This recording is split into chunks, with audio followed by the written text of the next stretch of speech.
بسم اللہ الرحمن الرحیم، السلام علیکم۔ میں گورنمنٹ سیاستہ کے پلیٹ فارم سے آپ کی خدمت میں حاضر ہوں۔ ایک اپنا ہی ادا کردہ ایک جملہ جو مجھ سے سرزد ہو گیا تھا اور میں نے لکھا تھا ٹویٹر کے اوپر، وہ مجھے بار بار یاد آ رہا ہے آج، اور وہ جو جملہ تھا وہ یہ تھا کہ چھڑ دے نشہ چھڑ دے۔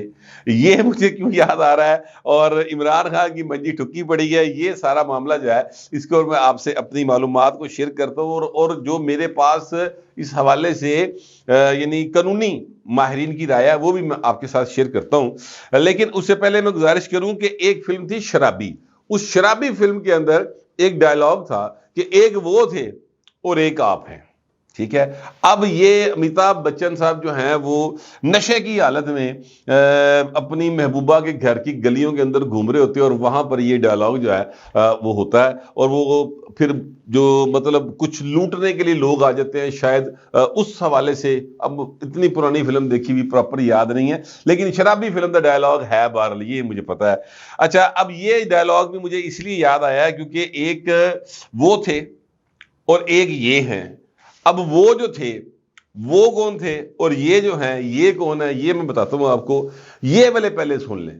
مسرت جمشید چیمہ صاحبہ تحریک انصاف کی ایک بڑی ایم پی اے بھی رہی، بڑی ایکٹیوسٹ، بڑی اپنے لوگوں پائن، انہوں نے بڑی جدوجہد کی تھی، اور ان کا پہلا جو انٹرویو ہے وہ ہمارے دوست لیاقت انصاری صاحب نے کیا ہے۔ میں نے اس کو دنیا ٹی وی کی کسی میں خیال شاید ویب چینل کے اوپر دیکھا ہے، اور اس پہ جو انہوں اپنے اوپر ہونے والی ظلم و ستم کی داستانیں وہ بیان کر رہی ہیں، تو وہ ذرا ظلم و ستم کی داستان آپ سن لیں مجھ سے۔ وہ ظلم و ستم کی داستان یہ ہے، ہسنانی کا ہے، پہلے میں انداز ہوں۔ ظلم و ستم کی داستان یہ ہے کہ جناب 9 مئی کا واقعہ ہوا، اور 10 کے 11 مئی کو ہمیں پکڑ لیا گیا، تو ہم جو ہے وہ لے گئے۔ پھر وہ کہتی میں تھی، میرے ساتھ 2-3 اور خواتین بتا رہی تھی، ملیکہ بخاری بھی تھی شاید، اس طرح کر کے کچھ اور خواتین تھیں، ہمیں پکڑ لیا گیا تو جیل لے گئے۔ تو کہتی میرا تو خیال تھا کہ جیل میں بڑا اچھا کھانا ہوتا، کیونکہ جب بھی ہم پہلے جیل وزٹ پہ جاتے تھے تو بڑا وی آئی پی کھانا آتا سی، زبردست۔ تو یہ ساری پریشان تھی، تو میں انہیں کہہ رہی تھی نہیں جیل کا کھانا بڑا اچھا ہو گیا، فیاض الحسن چوہان نے بڑا چنگا کام کیتا اور بڑا زبردست کھانا چھانا ہو گیا بھائی۔ یہ کہتی ہے میں ان کو یہ کہہ رہی تھی، لیکن کہتی میں حیران رہ کہ اگلے دن چائے جو ملی ہمیں ناشتے میں وہ رات کی باسی روٹی تھی اور چائے تھی جس میں سے اسمیل آ رہی تھی۔ تو یہ تو ہم بالکل برداشت نہیں کر سکتے۔ یہ ظلم و ستم داستان دس رہی جو ذہن چ رکھنا۔ پھر اس ظلم و ستم کے بعد کہ اسمیل والی چائے اور ایک جو ہے ان کو ملا کیا ہوتا ہے رات کی باسی روٹی، اس ظلم کو برداشت نہ کر سکیں، اور پھر ان دونوں میاں بیوی نے پریس کانفرنس کی، اور اس میں یہ کہا کہ ہم سیاست چھوڑے ہیں، تحریک انصاف بھی چھوڑے ہیں۔ یہ انہوں نے پوری ایٹمک پائی، ٹھیک ہے۔ میں نے ہاسا نہیں میرا رکدا پیا۔ پھر وہ کہتی کہ میں 8-9 مہینے جو ہے مطلب 7-8 مہینے پھر میں مختلف شہروں کے اندر چھپی رہی ہوں۔ یہ بھی وہ اپنے ظلم و ستم کی داستان میں یہ بیان کر رہی ہیں کہ میں مختلف جگہوں کے اوپر چھپی رہی ہوں، کبھی ہوٹلز میں، کبھی کسی گھر، کبھی کرائے پہ، ادھر ادھر لکدی لکاندی ہون میں باہر آ گئی ہیں۔ لیاقت انصاری صاحب نے یہ انٹرویو جو ہے ان کا کیا۔ اچھا، اب میرا تو ہاتھ ہی نہیں رک رہا۔ ایک تو معاملہ یہ ہے کہ ان کو پتہ ہی نہیں ظلم ہوتا کیا ہے، ان کو پتہ ہی نہیں ہے کہ ستم کس چیز کا نام ہوتا ہے، ان کو پتہ ہی نہیں ہے کہ جب سیاسی ورکرز جو ہوتے ہیں وہ اپنی لیڈرشپ کے ساتھ یا اپنے نظریے کے ساتھ کمٹمنٹ کے ساتھ کھڑے ہوتے ہیں تو پھر ان کو کیا کیا پختان دینے پڑتے ہیں۔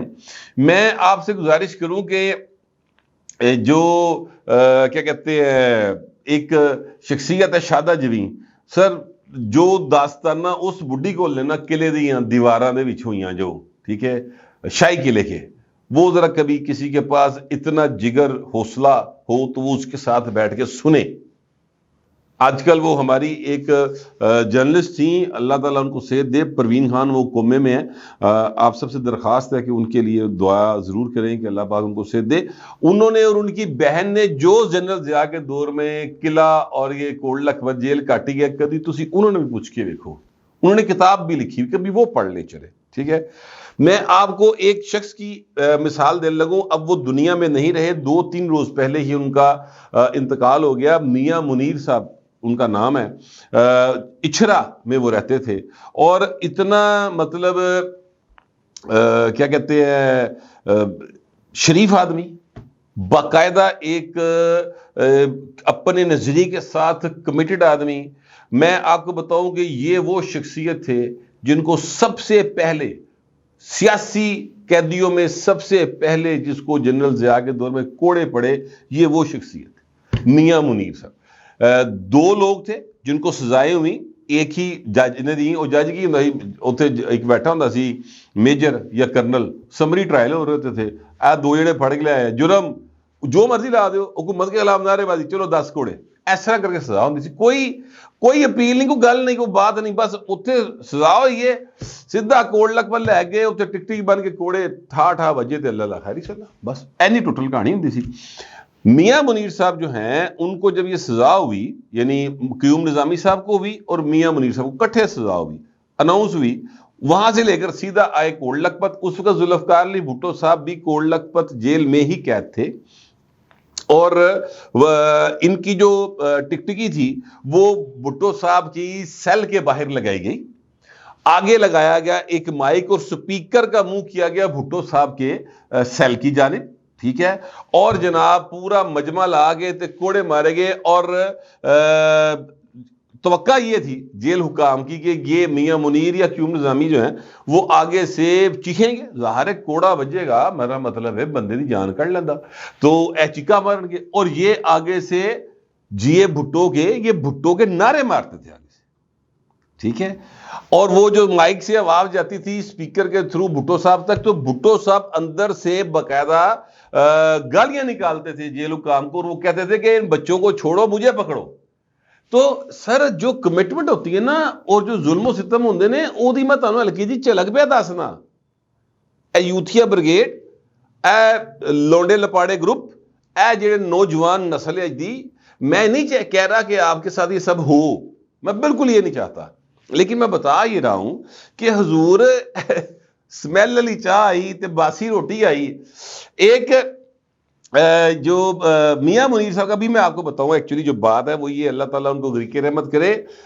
اس واقعے کے بعد جب میاں منیر صاحب گرفتار ہوئے اور کوڑے پڑے، اس کے بعد سے لے کر وہ 3 روز پہلے ان کی وفات ہوئی ہے، ہی واز 80+.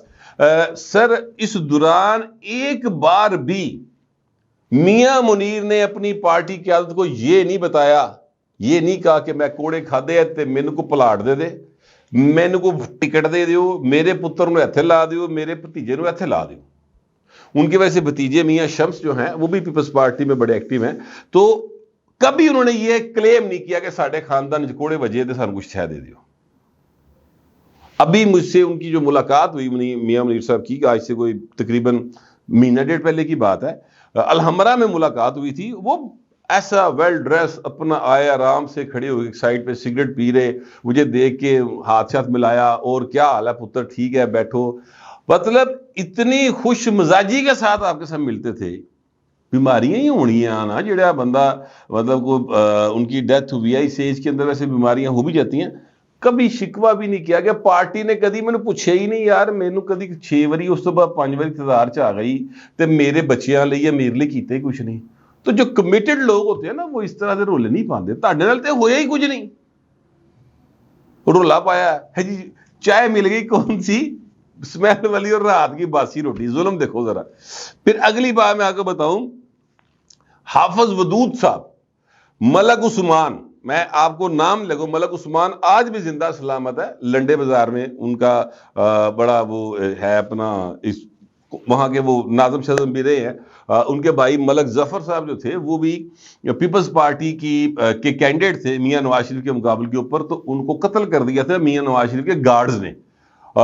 میں نہیں کہہ رہا کہ میاں نواز شریف کے کہنے پہ کیا تھا، مثلا وہ میاں نواز شریف کے گارڈ کی گولی سے قتل ہو گئے تھے، وہ پولیس والا گارڈ تھا، اور پھر اس گارڈ کو سزائے موت ہوئی تھی، ٹھیک ہے.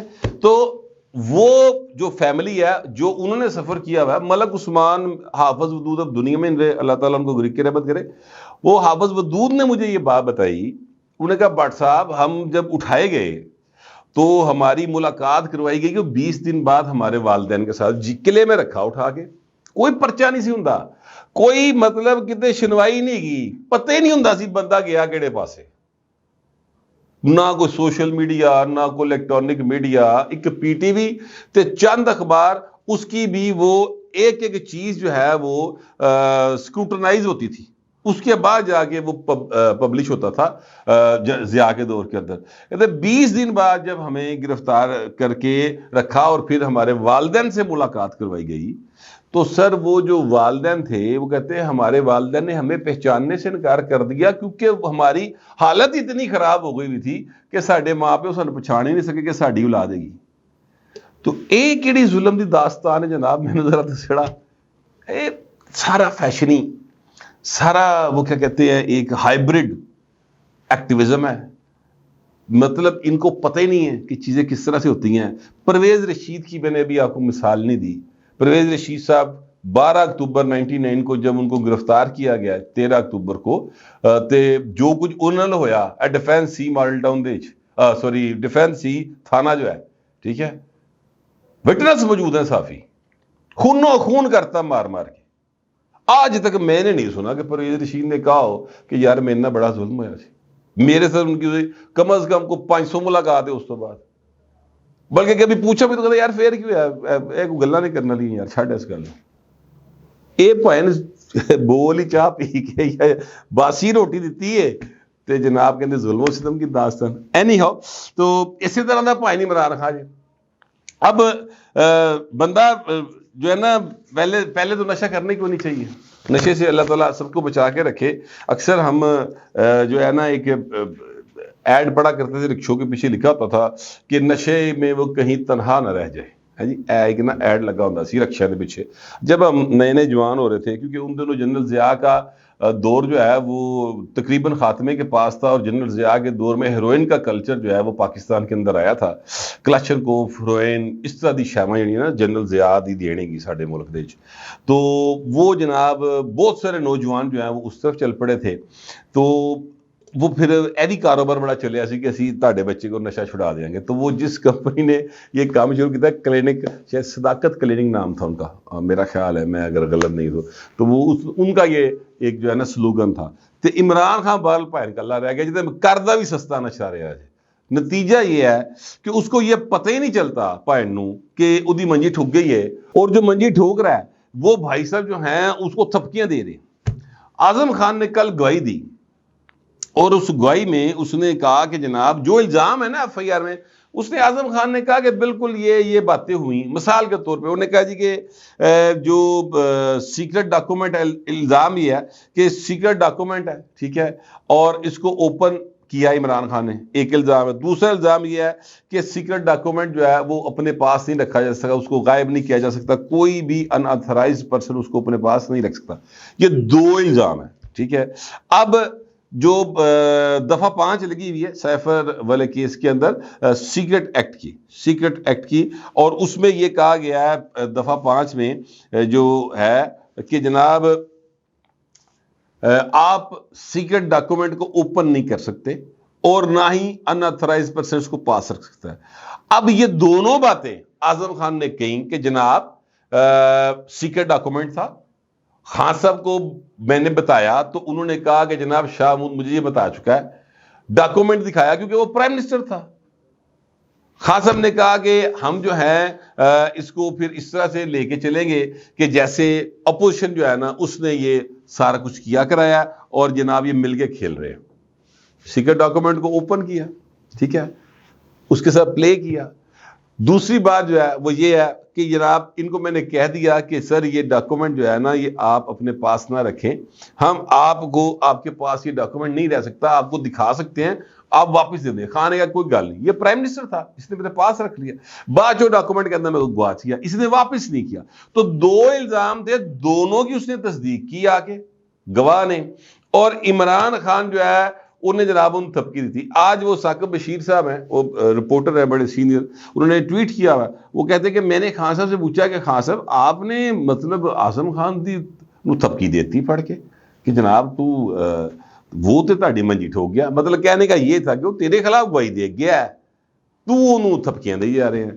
وہ کہتے ہیں کہ میں نے خان صاحب نے کہا کہ 40 دن وہ رہا میرا پرائیویٹ سیکٹری جو ہے وہ میرا سیکٹری جو ہے اسٹیبلشمنٹ کے پاس، پھر بھی وہ اس نے جھوٹ نہیں بولا جو اس نے بتایا وہ بالکل سچ ہے. یعنی خان صاحب جو ہے اپنے اوپر لگنے والے الزام کی از خود تصدیق کر رہے ہیں. تو بھائی نے منجی ٹھک گئی دی. یعنی ایک بندے پہ الزام لگے کہ جناب اس نے چوری کی, یوں آیا ایتھو گھڑی چکی نس گیا. جس پہ الزام لگے وہ کہ جناب بالکل ٹھیک کہہ رہے ہیں, جی ایسے گھڑی چک کے لے گیا سا, تو اس میں کیا غلط کیا؟ تو بہن سی چوری کی تھی, یہ کسی دی شے ہے, تو سزا نہیں ہوئے گی. تو خان صاحب کو اس میں کنفرم سزا مجھے لگتا ہے ہوگی. پائندے بچن کا کوئی چانس مجھے دکھائی نہیں دے رہا, لیکن پھر بھی ظاہر ہے عدالت ہے, عدالت کے اندر کئی قانونی نکات ہوتے ہیں, ifs اینڈ بٹس ہوتے ہیں, کوماز فل سٹاپ دی وکیل جڑیاں شیواں کر لیندے نے.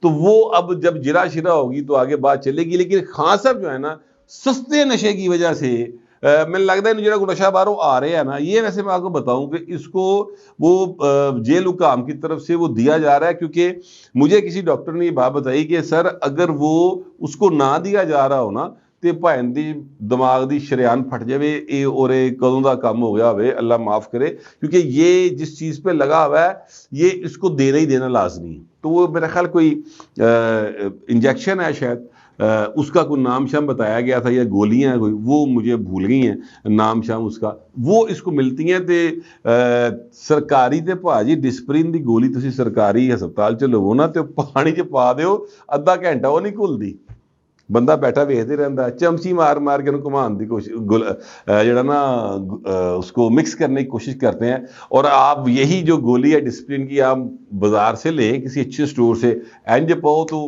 اس طرح چھالا مار دے جڑی نا پانی جی مکس ہو جاتی ہے. تو پھر وہ سستا نشہ میں لگتا ہے خان صاحب نو لگا پیا ہے, اور نشے کی عادت بحال بھائن پوری ہے. خان صاحب نشے میں تنہا بھی رہ گئے, ان کو سمجھ نہیں آ رہی ان کے ساتھ کیا ہو رہا ہے.